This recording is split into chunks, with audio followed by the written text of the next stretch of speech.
nous voilà donc la dernière partie de notre travail, c'est-à-dire le développement de l'essai.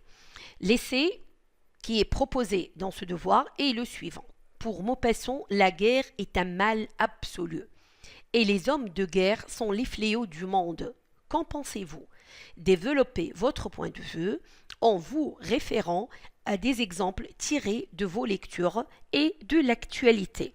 Le sujet ne pose pas un grand problème. Je vais essayer ici dans cette vidéo de vous expliquer la démarche du travail et puis dans d'autres vidéos qui vont suivre, je vais vous lire un sujet développé. Donc, je vais vous proposer un sujet entièrement développé et on va reprendre presque la même idée, quoique, donc, j'essaie de reprendre une autre citation, mais c'est toujours dans le même contexte, dans le même sens. Quel est ce sens? Le sens suivant, c'est que la guerre, donc thèse 1, que vous êtes appelé à développer dans ce sujet, je vais la confirmer, c'est-à-dire on va confirmer la déclaration, si vous voulez, de Maupassant. On va confirmer la déclaration de Maupassant. Vous allez la déclarer, vous allez la confirmer. Autrement dit, vous allez montrer que la guerre est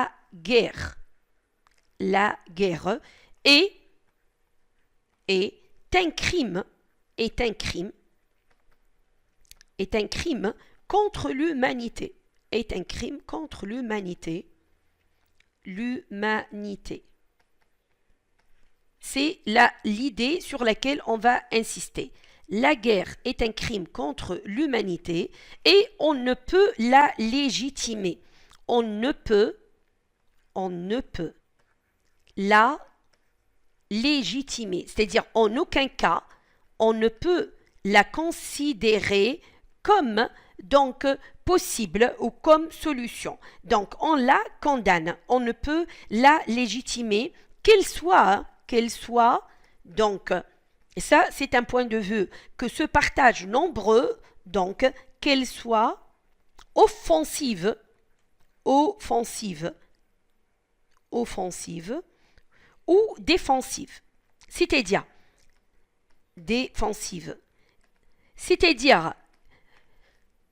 on va attaquer les gens, on va les abattre, on va les tuer, on va les massacrer au nom de la supériorité. Non, je ne peux pas la légitimer.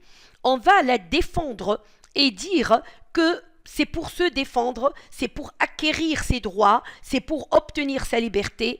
Non, aussi. Donc, voilà la première thèse qu'il faut développer. Donc, on va confirmer la déclaration de Maupassant, on va montrer que la guerre est un crime contre l'humanité et qu'on ne peut la légitimer, qu'elle soit offensive et défensive. Et on ajoute, bien sûr, et ajouter les arguments et les exemples nécessaires. Donc, arguments et exemples pour illustrer cette idée. Et les arguments et les exemples ne manquent pas. J'ai dit dans la vidéo donc juste suivante, je vais vous proposer un sujet. Donc, on peut prendre ici l'exemple de Jean-Paul Sartre. Il dit « Les riches se font la guerre et ce sont les pauvres qui meurent ». Par exemple, je vous donne ce petit exemple. Donc, c'est Sartre qui dit. Il dit « Quand les riches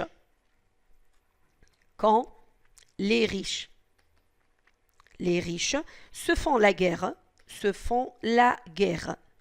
Quand les riches se font la guerre, ce sont les pauvres qui meurent. Donc, voilà une phrase de Sartre, par exemple, pour confirmer la même idée, que la guerre est un mal absolu. Toutefois, dans une thèse numéro 2, on va montrer que d'autres peuvent prendre, si vous voulez, comment je dirais, donc infirmer cette déclaration et dire que parfois la guerre est une nécessité. Elle sert à libérer les pays colonisés, donc à restituer les droits, la dignité, la liberté, etc. Donc ici, je vais confirmer, donc je vais dire certes, La guerre est un mal absolu. La guerre est un mal absolu. Et je confirme par des arguments, est un mal absolu.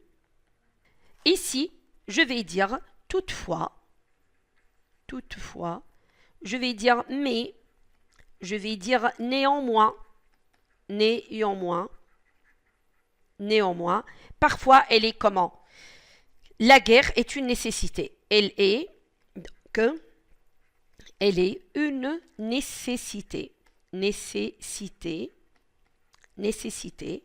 pour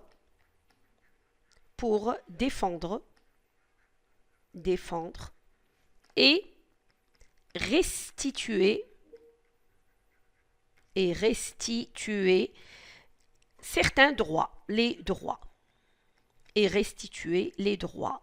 Deux points, liberté, dignité, etc. Voilà.